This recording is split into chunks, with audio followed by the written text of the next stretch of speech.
Bala exposed, Bala வந்து ஒரு சர்வதேச கைக்கூலி, இவன் ஒரு ஸ்கேமு, இவன் மாட்டோன்னு நினைச்சா வாங்கடா அடிக்கலாம். இவ்வளோ வன்மம் இல்ல.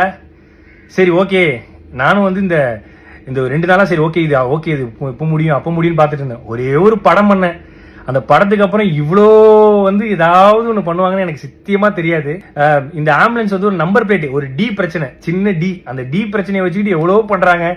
இந்த ஆம்புலன்ஸ் மூலியமாவும் இந்த எத்தனை ஊருக்கு தண்ணி இல்லாத ஊருக்கு தண்ணி கிடைச்சி அந்த ஊர் மக்கள் வாழ்ந்துட்டு இருக்காங்க, எவ்வளவு ஆட்டோ டிரைவர்ஸ் இருக்காங்க. அது மட்டும் இல்லாம இந்த ஆம்புலன்ஸ் எவ்வளவு பேர் பொழைச்சிருக்காங்க இந்த ஆம்புலன்ஸ் சர்வீஸ்ல. அது இல்லாம எவ்வளவு பசங்க வந்து படிக்கிறாங்க, இதெல்லாம் சொல்லக்கூடாது.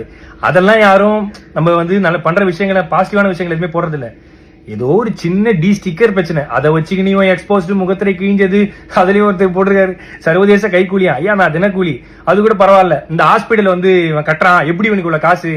ஏங்க நான் ஈவென்ட் போறேன், நான் வந்து ஆங்கரிங் பண்றேன், நான் படம் நடிக்கிறேன், ஆட் ஷூட் பண்றேன், அதை தாண்டி நான் ஃபாரின் ஈவெண்ட்ஸ் போறேன். இதுலயும் வந்து ஒரு ஃபாரின்ல இருந்து யாரோ காசு தராங்க. யாருங்க காசு தருவா அந்த காலத்துல? என்கிட்ட ட்ரஸ்ட் கிடையாது, என்கிட்ட எந்த விதமான கிரவுண்ட் ஃபண்டிங் ஆக்டிவிட்டிஸ் பண்ற எதுவுமே கிடையாது. நான் சொந்தமா சம்பாதிக்கிறத மட்டும் தான், நான் டே நைட்டா ஓடி சம்பாதிக்கிறதா பண்றேன். அதுலயும் எப்படி ஹாஸ்பிட்டல் கட்டினா அவ்வளவு காசு வேணுமே, இவ்வளவு காசு வேணுமே? ஏங்க நான் வீடு கட்ட வேண்டிய அந்த கால் கிரவுண்ட் இடத்துல பின்னாடி அமுதவானன் ஒரு கால் கிரவுண்ட் வாங்கி அரை கிரவுண்ட்ல வீடு கட்டுற இடத்துல நான் வந்து ஒரு சின்னதா ஒரு கிளினிக் கட்டுறேன்.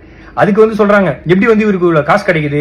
ஏங்க இதே நான் வந்து ஒரு 1.5 கோடி ரூபாய்க்கு லக்ஸரி காரும் ஒரு அடுக்குமாடி வீடும் கட்டியிருந்தா உனக்கு எந்த பிரச்சனையும் வந்திருக்காரு நிறைய பேர் சொன்னாங்க.